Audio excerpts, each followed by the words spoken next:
Okay guys, so today I decided to, on this video I decided to skip the intro and just get straight to the video. Today we're reviewing the Copa 20.3. As always, if you're new here, make sure you hit that subscribe button and turn on your notification so you don't miss a thing. In the box, there's nothing special in the box. All that comes in the box is one pair of shoes. The shoes are blue. There is no string bag or anything like that. It's just one pair of shoes, all blue. That's pretty much all that came in the box. So now let's go ahead and talk about the boot in detail. Okay guys, so let's talk about the upper a little bit more. The shoes is let's talk about the colorway and logo positioning. The shoes is all blue, like kind of a really bold blue, which I kind of like. The Adidas call out is kind of gray. The Copa call out in the back of the shoes is also in gray. The outsole is in the grayish blue color, same as the Copa call out on the back and same as the Adidas 3-stripe call out on the side of it. As far as colorway go, the blue on the inside of the shoes is a little bit lighter, but as far as colorway go, that's pretty much all you get for. You have a blue shoes that have a gray call out every here and there. The 20.3 call out on the inside as well is also gray. It's very reminiscent of the 20.1. In terms of look and feel, 20.1 has kind of like this same color scheme going on as well, wherein the one that I had was all black, and then you have a green color out every here and there.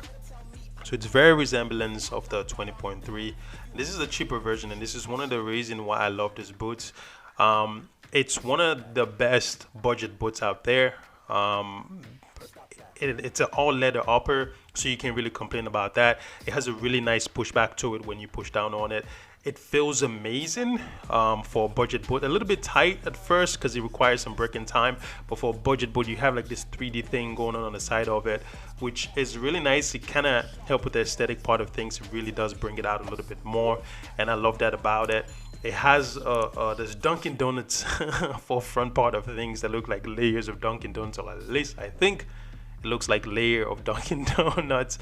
So as far as that goes, it looks pretty well. That's pretty much all you get for the upper, right? You have this leather upper on the Copa 20.3. You have this 3D-ish design going on all on the side of it, and then you have this one-to-one listen system and kind of like a mesh tongue system, like this cage system that Adidas has designed to really help give you that one-piece upper feel when you play.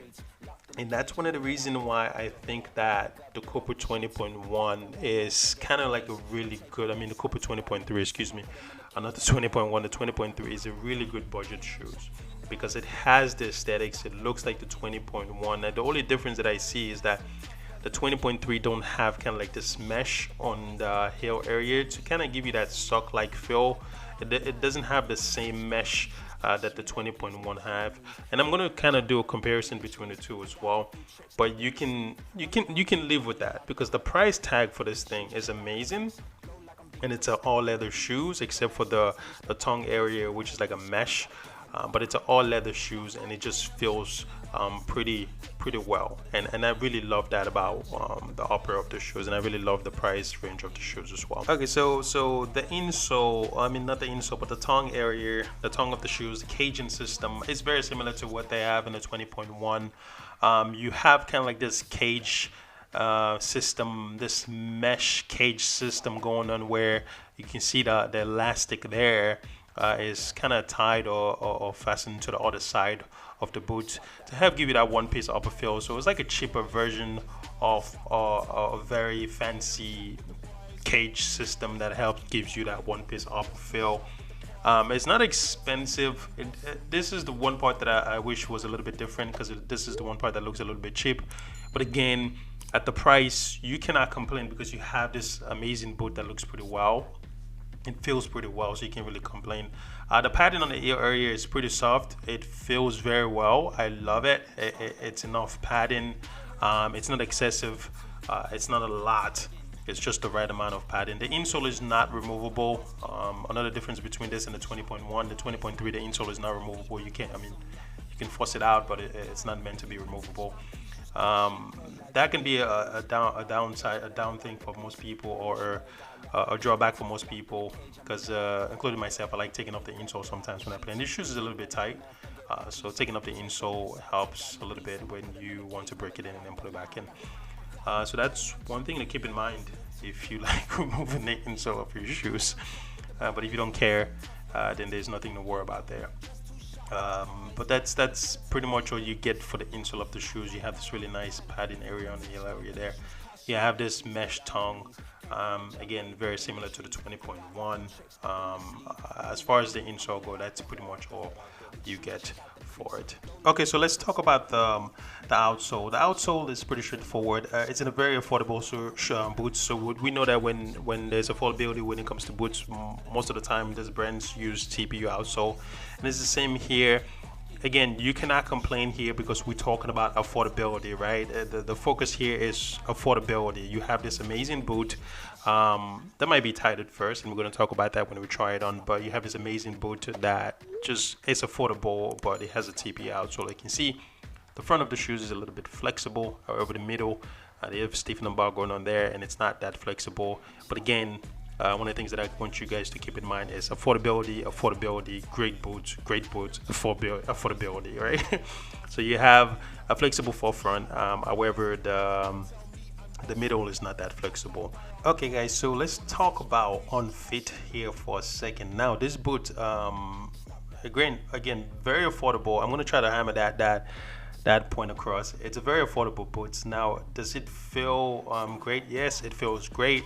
However, it feels a little tight at first. When I put it on, it felt tight. It's definitely going to require some breaking time.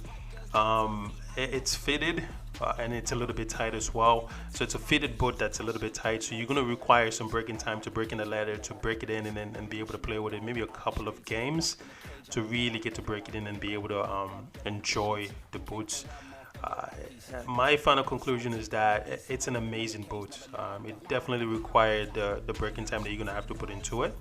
It's just so affordable. You cannot go wrong with it. You have this leather boots that looks good. Of course, there's different colorway as well for those of you guys that don't like the blue. And it feels well, man. It feels well. It's very affordable. I cannot praise it enough. For those of you guys that are on a budget, this is a great budget shoes, a great budget boot that you can buy and be able to play with consistently. The only downside about this boot for me, I feel like, it's just the breaking time. It is going to take some time to break it in.